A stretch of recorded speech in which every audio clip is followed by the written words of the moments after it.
Hello, welcome to the Roads Podcast. Again, we have our founder and CEO, Andy. And today I wanted us to discuss a little bit of what's the biggest myths and misconceptions when it comes to home health, because we talked about this on our first podcast.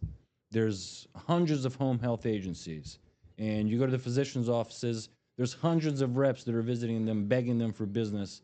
What are some of the biggest misconceptions when it comes to home health agencies? There's a lot of them. So the first misconception that I want to start off with is we didn't stay with the same clothes on for a week. Yeah. We just did the back-to-back episode. Thank you. I was going to take a tie off to make it look That's the a first little different. misconception I just want to address here on the show. But we're shooting multiple episodes, so don't mind us. We're going to be in the same clothes. But Have anyways, different clothes, the yes. information was valuable. What are the biggest myths? Well, you had asked me this question in pre-production. And one that stuck out to me, I want to give a patient one, like from a patient standpoint. What is a myth? We can jump into that, but tell me from a CEO perspective. So I'll tell you the biggest myth owner in my perspective. whole entire career. It's not a myth. A lot of it was reality, that we're a bunch of fraudsters, right? That all we do is make a ton of money and we're a bunch of fraudsters. Once upon a time, down here in South Florida, everybody was a fraudster. I would say 80% of the companies weren't doing business the right way. And the federal government came in here and cleaned house. They got everybody Good. out, which I applauded. Like what they're doing in California, great. What they just did in Like knocking on Minnesota, doors Nick and there's Shirley, nobody at the that's doors. exposing all these Yep. companies. That's what I thought about. I'm a big fan of that, because I've had to work really hard to build this organization and face some terrible challenges to be able to provide the best possible care. And you have people out there stealing from the system and not doing it right, and stealing from patients, because essentially you're course. stealing our money, our tax money that we're putting into the system. But there are good agencies out there, people that truly care and they do it for the right things. And that's why we have been able to do it as long as we've been able to do it and done it the right way. We have struggled. We have had episodes where we've maybe thought about closing down the company because cash got tight. So it's not like we have ran off and made all this crazy amount of money. Yes, once upon a time we were living good, but there's been a lot of changes that have happened, and we've done it the right way. I always tell people I've never given money to a doctor. I've never given a gift card. You can talk about our compliance program at the Rhodes Home Healthcare, Yep. how strict we are with compliance. We don't let not one thing slide, because I believe that you can do it the right way and you don't have to try to cheat the system or try to gain it. If you 100%. provide the best possible care that you can possibly provide and do it the right way, you can do good in this business. But people don't want to wait the 14 years that it takes to be successful, right? Or 15 years. Longevity is key. Right. It is. And this didn't happen overnight. The roads didn't happen overnight. There was a lot of sleepless nights for me and my family. And it just happened one day after another, just stacking and stacking and stacking. And we hit a lot of success. Then COVID happened. Then a complete overhaul of the system and change happened. And we've been battling challenges the last 6 years, but we're still standing. We're still here. But that's one of the biggest myths, is that we're making all this crazy amount of money and that we're fraudsters. I know many agency owners that are good people that do it for the right reasons. They're busting their butt every single day to do what they do, and that's to provide optimal care and provide a better solution for patients at home. Now, from a patient perspective, what are some of the biggest myths? I'm not going to get the same type of care that I get at home That's versus common. a skilled nursing facility. Well, I tend to disagree with that a little bit. I've been around the skilled nursing facilities for 22 years. I see what goes on. There's some that are very good. There's some that are average, and there's some that are below average. Do you get the same continuum of care in the home versus skilled nursing? And I would say our care is probably better, 100%. because you're getting consistency with your continuum of care. You're getting that same nurse that went to go see you. You're getting her through your whole entire 30 days. You're getting a PT that does an evaluation, but you have a PTA that follows, that you develop a relationship and a rapport with, that they're there 2-3 times a week to go see you for the next 4 to 6 weeks, sometimes 8 weeks, depending if you haven't reached your goals. So I think the continuum of care is a lot better. I get this question asked all the time. Oh, it's better if I do therapy in an outpatient therapy center. I said, that's not necessarily the case. Well, they Correct. got machines and they got weights and blah, blah, blah. I said, great, but they got 12 other patients that PTA has to take care of. How much time are they giving you? And it's not focalized. It's It's not like focalized. going So, to a so class they may versus a give you private teacher. they may give you some soft tissue Yeah. work, 5 minutes, 7 minutes tops. And that's the only interaction you have, because then they give you a bunch of exercises to do that you got to do on your own. And they walk away. Versus home health, it's 1-to-1. Yeah. You're And getting you're comfortable at you're home. getting a therapist for 45 minutes to an hour, direct, contact, and guiding you through all exercises, uh, everything that they want to do in the care plan. They're there 1-to-1 to be able to help you achieve those goals. And you're comfortable at home. You're wearing your own clothes in your own setting. Agreed. And you're Also, walking the around. time lost driving, commuting is not there anymore. And if you're a patient that's, going through it, that you're sick, 90% of your time at home is at home. 95% of your time is at home. So wouldn't you want to get therapy in occupational therapy in your Where you're home setting, comfortable. where you're comfortable? There might be a cable that we can adjust. There's certain things in the home so you don't have a fall. I think our care is better. It will always be better than going to a institutional. When you have the right team behind the care, for example, a good home health agency, when you have the right team behind the care, the outcomes are better. Absolutely. The outcomes are better. It comes from the setting, it comes to the team, also the family caregivers. They can also be there, ask questions. They're comfortable to ask questions. Hey, what can I do at home? When this happens at night, they're not going to be thinking about that kind of stuff at the facility. They're not all going to be talking Sure. to the therapist at the facility, versus when the therapist shows up at home, if there's let's say the spouse and the children there, they may be able to ask and communicate and get to know the therapist and kind of see, hey, what kind of tricks can I do while you're not here, to kind of help my parent or loved one through their need. Right. So there's just so many other components, and the statistics really do show it. The outcomes are better when you have the right team at home. I mean, Fact. you're absolutely right. And that's why everything's being pushed towards home. That's why you're seeing the Humanas of the world, the Uniteds of the world, investing the money that they're investing into home health. You see it. And that's a misconception, common misconception with patients is, well, I'm going to be seeing a lot of different faces and just different people traffic around my house. And that's literally what we're talking about. That's not going to be the case. Right. It's going to be the same provider, consistency, continuity of care. Those lead to better patient outcomes. And what we were talking about before, the number one keyword that's floating around in healthcare is patient outcome. That's what everyone gets judged on. That's what everyone is graded on. That's the key for everyone to strive to be the best at, patient outcomes. So when you have the same team, continuity of care, and consistency, the prize is there. Absolutely. It's everything. It's everything. It's everything to achieve those outcomes is better. It's better set in the home setting. I believe that to my core. And like you said, the data shows that. So let's talk a little bit about staffing in Florida, staffing in South Florida. We touched on it a little bit last time. It is competitive, but let's talk about it. Staffing in Florida when it comes to the healthcare, because people are going to be dealing with this when they're dealing with different home health agencies.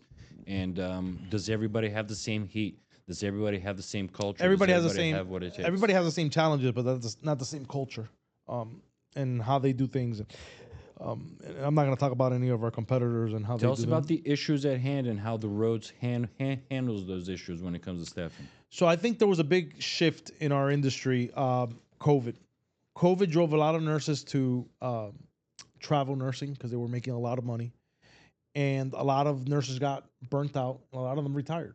You had a huge influx of nurses that retired. Yep. So now that has hurt us. Why has that hurt us? One reason is we can't hire nurses right out of nursing school.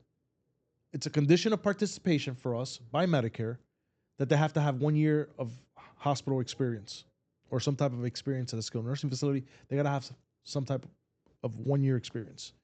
So we can't hire them. So that right there puts that set of nurses to the side. A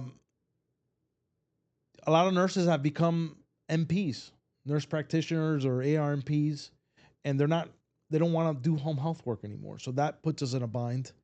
Then I think the other factor that people are not thinking about is the cost of living has gone up. Yeah. Hospitals pay a lot better, so nurses are willing to take those hospital jobs versus our jobs. We have to live under a certain number to be in existence, and people don't understand that. They have really pressed us against the wall and turned us more into an HMO model. Um, but we are very, very competitive in the home health space. And what I tell people is, if you're a clinician and you're looking for flexibility, let's say you're a mother that needs to pick up their kids at school at 3, 4 o'clock, we're a good option because you can see your Correct. patients in the morning. You can see 4 or 5 patients. You can be out by 2, 3 o'clock. Um, Maybe not make as much money as you were making in the hospital, but you have the flexibility to have quality of life. And that's what we can provide, right? If you're a hustler as a nurse, right, that you We can make a work, lot more. yeah, you work 3 days in a hospital, but you were looking for extra cash, we're a great place to come work for. So I think that's been the challenge. I think one of the things that we're really doing is getting our messaging out. I've been doing more social media posts and content, and the influx of nurses that I got were very surprising. I got almost 500 nurses to follow me on my personal Instagram, Andy A. Hernandez. Make sure to follow. Um, and we got in about close to maybe 100 leads and good quality leads that want to come work in home health, which was very encouraging. So I think the messaging is everything, and I think the message that I put out in that video was impactful. Like, a lot of you are miserable out there in these hospital jobs, and they're not treating you right, and you have no quality of life, and you have no flexibility. I think we can offer those things maybe at a lesser price, but you get quality. And I think quality is important because you are going to get burnt out. You're going to dread going to the hospital and having to deal with hospital administration, Be on all a that set stuff. schedule. Yeah, set schedule, all You that got to stuff, deal with and the hospital politics. yeah, all that stuff. Just have you parked at a hospital recently, and how long it takes to park and Oh walk my to god, your yeah, I office? do. Yeah, So, yeah. So it's tough and stuff to work having it out. a 20-minute lunch break, you got to clock out and Yeah, clock in. So there's a lot of benefits to being a nurse at home health or a clinician right. at home I health. think so. And what would you say that we're doing as a company? I mean, we talked about it before. Rhodes culture, uh, being family first, being a unit united as one, because that's what's going to get us the longevity. That's what's going to get us that consistency, and that's what's going to get us to the finish line or to the promised land. Right. So I think that's a big deal, and I think what we bring here at the Rhodes is exactly that. Yeah, I think, and I've mentioned this before. John Maxwell talks about this. People don't care how much you know until they know how much you care about them. And like I've said before, we truly care about our people. We care about what they do every single day. We know the impact Yeah. that they're having on our patients every single day. So we try to recognize it the best way possible. We really try to encourage and however we can be of help to them, not only professionally but personally, and that's for our whole entire team. Um, we have a lot of love for the people that have helped this organization grow and make it to what it is today.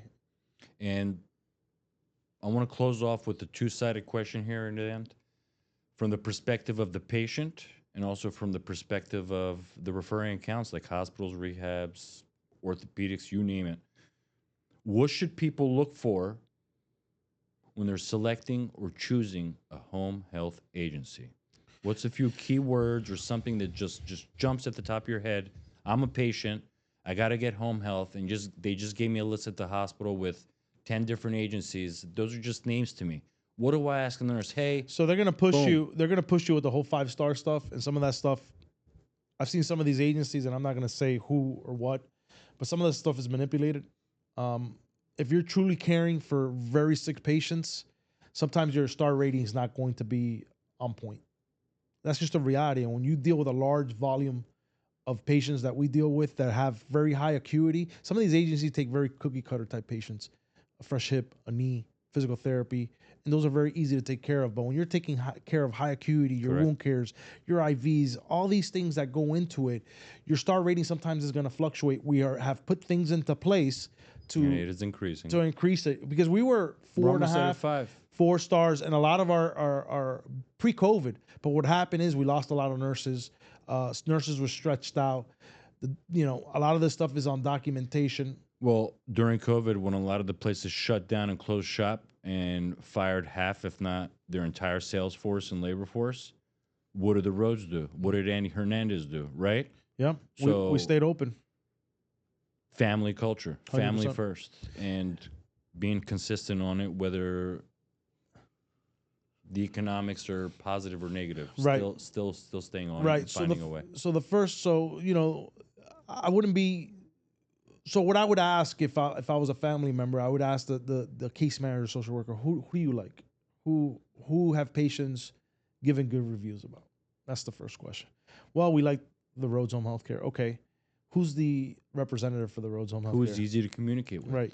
And now, does that representative show up and Correct. introduce themselves to you and explain the process to you from A to Z? Because that's going to show me, because I've been in the business, you've been in the business, that they truly care about me getting home safely and getting the services that I need. Right. And having someone that's thorough, patient, explaining the services, I think would be the most important thing. Because you're not going to know until you go home what type of company it is. But first impressions, everything, right? So if you have a person that comes to see you and explains all the services, I think that's super important. That's where I would start, I because I mean, just know that's how a the business works. big difference with the Roads Home Health. It has been mentioned before, but I want to kind of hone in on it. Genuinely ask your case managers, social workers, whoever's talking to you about home health or a home health need, how are the account executives or the reps that are visiting those accounts different from one another? Some may see that account once a month or once every few months. Some might see them weekly. I mean, I personally like to work with or assimilate myself with hard workers. So if someone's working hard and they genuinely care and they have that attention to detail, that's who I want to link up with. Mm-hmm. That's who I want to associate myself with. And those case managers, social workers, referring providers, they're going to know exactly who that is.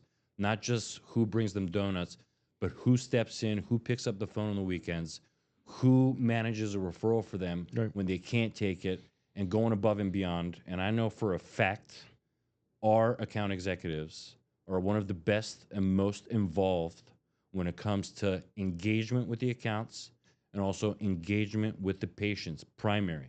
My wife, for example, is a home health agent or a rep for different companies. She's worked for a few. In no way, shape, or form is she that involved. And it kind of bothers her because she doesn't have that involvement. Operations jumped in. They're the ones that communicate with the accounts. They're the ones that are communicating with the patient. She sees nothing. And then at the end, it's nothing. She's not that involved within it and she can't have that much control over it. And when the account executives are in control, there's a lot better outcome for the referring provider and for the patient because they feel like they have someone they can call on their cell phone or text at any point, like a friend, like a buddy. These agencies, a lot of them practice from a place of fear, so they want to be in control of the account and they want to be in control of this, and not putting what. That's not what we do here. No, we put the patient first, and what's right is to send our representative so they get a meet and greet and they understand our services and they understand who we are. And say something. This kind of brought me from a place of control. Another big thing about the Roads Home Health and our sales reps, there is no non-competes here. We used to have them. We have no longer doing that. A big thing for us is we don't want anybody to be chained to feel like they have to work here or be Yeah. in fear. No, we want you to be here because you're happy. We want you to be here because we're treating you well and we're a good partnership. Yeah. We've So lost that's some huge. people along the way, and it stings. But if you don't want to be here, like you do, Take care and God bless enjoy. you. And thank you for your service. And I got nothing but respect for people that want to pursue whatever it is that they want to pursue, and I'm a supporter. Like, Yeah. I wouldn't be here today if I didn't take chances and take opportunities. So I'm never going to hate on that. But I believe that it is our job as an organization to make you happy, to provide the best possible workplace. I don't believe in unions. I just don't believe in that. And I don't believe that I should hold somebody to a contract. If you don't want to be here when it comes to a non-compete, then don't be here. We want people that want to be here, want to be committed, because I know that we're Truly going to step up. joyous. And we're not perfect. I want everybody, like, we're not sitting here and saying we're the most perfect organization in the world. But we're aiming to be. Yeah, but we strive for it. I really believe that. And we try to provide the best possible resources within our limits, because we do have limits. And I wish I can do more sometimes for our people. But I promise you that we'll always treat you with respect. We're always going to push you to become better. We're going to give you structure. You're going to learn something here. You're going to learn something that you come from another agency, you come from another company, you're going to learn here. And that's one of the biggest things, conversations that I have with our leadership group is we have to train and develop our people. And we put a lot of resource and time into that. And I don't know, you speak from experience. What do you think? You didn't come from this space. What do you think you are today versus when you first started with us? I mean, before the roads, I never knew anything about home health, but exactly what we talk about is that genuine partnership between ourselves and the leadership team or those people guiding us is genuine. It is family first, it is human being first. They take you underneath their wing. We're not here to yell at you or scream at you or bombard you or make you feel like you're an idiot. No, it's just an opportunity to learn. When we drop the ball, that's beautiful because now we know where the red flag is. Don't take it as a negative. If somebody messes up or is not doing the right thing, throwing them away might be the easiest action, but that is not the smartest action for that person and for the organization and for the accounts. Right. Because they're going to learn their lessons somewhere along the line. It would much be better to learn it here, and it's been a family vibe. Like everybody jumps in. For example, this morning, there's a big in service at Boca Regional with one of our account executives. He's bringing in a support system from a mobile medical group to educate them on how they could be of service, and our other account executive from the neighboring region is going there to support them. Like, talk about being a team player. You've been to a restaurant. You guys go with 10 or more people at a restaurant. You're going to get two waiters or two servers because they want to make sure that you're getting your drink and you're getting the care you need. So that's just the kind of the stuff we do here. Another example, we have an account executive from Miami. One of his patients lives in West Palm Beach. Something had an issue. The patient had to be seen or get checked on. He's very far away from that region. He's about 2 hours out. Our other account executive, Cameron, shout out, stepped in and made that home visit.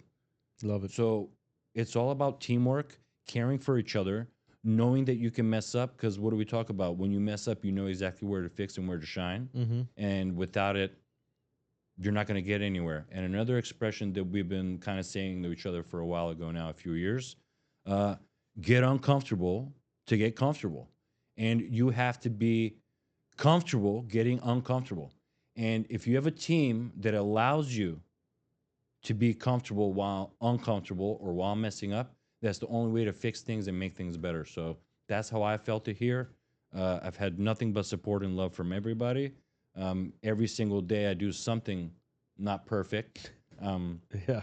But I have Vivian there for me to support me, and Marlene and my entire staff and my entire team. So family aspect. I think that's it's important. And I think good organizations fail a lot. And people don't realize that the failure is such a growth tool.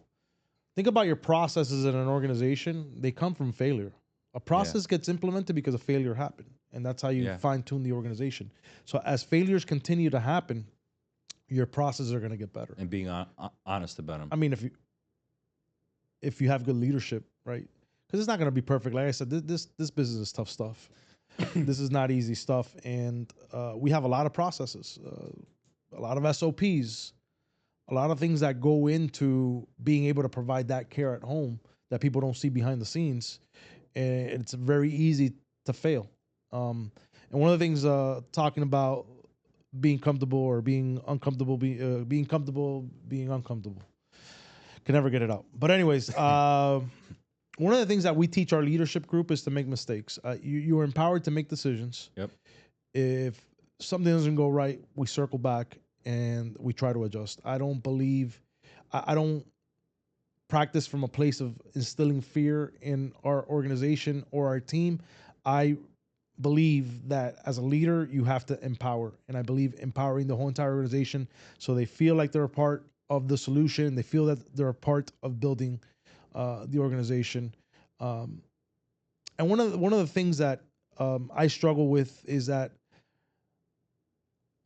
our branches are so far apart that sometimes you lose that camaraderie and that coming together. And I think that's one of the hardest things in home health when you've built an organization of our size, a large company, that you lose some of that.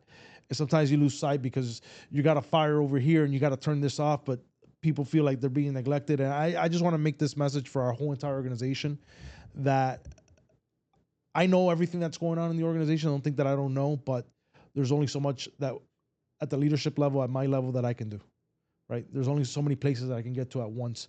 But just know that whatever it is that you guys need, I'm always going to be there, and I'm always going to support you, and I'm always going to be able to provide the resources that we can under the limits that we have. But yeah, I just want to get that out there because a lot of our people are going to watch this and just wonder, what my thoughts are from a cultural standpoint. And sometimes it's hard in this business because you're so spread out, right? For everybody to feed off the culture. But we do everything we can to get together monthly, at least on a county level, right? And then every quarter, the entire company gets together to have a hoorah, right? So we continue to do that. So circle back when you're picking a home health agency, or when you're thinking about a home health agency, think about it. Longevity. We've been around for 15 years plus. What are the three most important things? Well, the Rhodes has been around for 10. 10. I've been in home health for 21 or 20, and I've been in healthcare for 22. So you just want to, because you got a lot of fact checkers out there. 10 plus. And they'll put it on the Google review and say these guys are a bunch of liars. 10 plus. 15 years. They never haven't done anything in 15 years. Actually, I've been in the industry for 20 years, 22 in healthcare, and the Rhodes has been 10 years. This year is our 10th year, November 15th. And for all the clinicians out there. And actually, the Rhodes did open. Let me rephrase that. Us as an operational group, yes, the Rhodes has been around since 2008. So you're absolutely right. Forgot about that. Right? 15. Thank you. 15 years. Okay, you're making right. me feel like no, 15 years. You're right. You're right. 15 years. Thank you. I'm getting old, and I'm getting old and forgetful. Hey, I'm getting old and forgetful because I don't really count like the Rhodes. Yeah, it opened up in 2008, but it served 7 patients. Well, it's different. You know but what I mean? It had to like start from somewhere. I mean, it had to start from somewhere. And Maria, I love you. Done. Maria, I love you, but to me, the Rhodes really started. I know that you were the founder to a certain extent, but truly, I feel like I'm the founder. Me and my family are the founders of the Rhodes because we just bought a provider and we ended up keeping the name because I did love the name. The name's great. And funny though, your road to recovery. You know how that came about? No. So I'm sitting in the shower. Mm-hmm. I'm wrestling with, should it be the Rhodes Home Healthcare? Should it not be the Rhodes Home Healthcare? I'm like, man, I really like the Rhodes Home Healthcare. What could be our tagline? And I'm shampoo. I'm like, oh my God, your road to recovery. Babe, I got the tagline. She goes, what is it? Your road to recovery. She goes, damn, I like it. I said, that's what we're going with. So all our brochures, everything you see, your road to recovery came from the shower. Where my best ideas come, by the way. Yeah, I didn't know that there was a little region down in South Miami that was called the Rhodes, where it was all the rehabs. So that's where the original name came from. But I really feel that the Rhodes really got on the map 10 years ago, and we brought it. So yes, when you're picking longevity, how long have they been in the game? How long have they been making mistakes and learning and building? Yeah. So 15 years, I can say proudly. Yep. Also, geographically. Where are they covering geographically? Because the patient might live completely different from where they're going to their patient. Yep. We cover everywhere on the East Coast, from Sebastian all the way down to Key West. We're even all over the West Coast of Florida, up to Sarasota and north. Are we saying down to Naples? Yeah, so we go all the way. So we go from Miami all the way to Vero Beach. So we cover that whole East Coast region. And then we cover from Naples, Fort Myers, Port Charlotte, Punta Gorda. And then we go up to Sarasota now. So, yeah. So and everybody's asking for insurances. Yes, we work with a lot of insurances. And just to give you an idea, we're networked with the VA. And the VA is a challenging place to work with and to get accepted with. We are 100% with them. We're one of their chosen providers. So we got them on insurances. We got them on geographical. And from a clinical standpoint, continuity of care with our nurses and consistency. We have some of the most variety and advanced therapies out there. One example, lymphedema therapy. That's almost impossible to find with other home health agencies. So when you're looking for an agency, make sure that they've been around for a while. They actually care and they have a good support system and Absolutely. a good leader behind them. You know Thank what I'm you. saying? Thank you. But I'm only a good leader because of the people that have helped build this organization. People like yourself, people like, Vivian, Leo, the Graces, my sister Chantel, the Jonathans of the world that have been here since the We're going to try to beginning. get him on the podcast. Ernie, I just want to give a shout out to our whole entire team, man. Like, we wouldn't be here with any of you guys, and I'm truly grateful. And for the ones that have come through here that have helped this organization, I love you guys. None of this is possible. 100%. I am not a one-man show. 100%. This has taken a lot of people, a lot of people's hours and life, years off their life Yeah. to be able to make this a reality in this space. And I can't take the credit for this. I really can't. It's everybody else that has helped put the roads on the map. Well, for future, not to give too much away, we're going to get a chance to interview a few of those people you mentioned. Absolutely. You got no choice. You guys got to come on or you're going to get a demerit. So thank you for listening to our podcast. Yes. There'll be many more in different clothes. We'll try to change it up a little bit or bring a change of outfit if we're filming for the same day. But thank you for listening. Again, if you have any questions or any comments, reach out to us. We're here to serve. We're here to answer those questions and be of a resource to you. And like Andy says, click, like, link, and follow and share. Share, like, subscribe, comment. I don't know the link. Hit that subscribe button. We need you guys. And the last thing I was going to say is please put your questions either on Instagram comments or put it on YouTube comments, and we can answer questions all day long. Just put your questions on there. DM us. We want to help you guys through whatever it is that you're going through. And maybe we're not the company for you, but we can point you in the right direction. 100%. I'm a big believer in that. I think that this stuff is so confusing. You're going through such a hard time. You don't know what to do.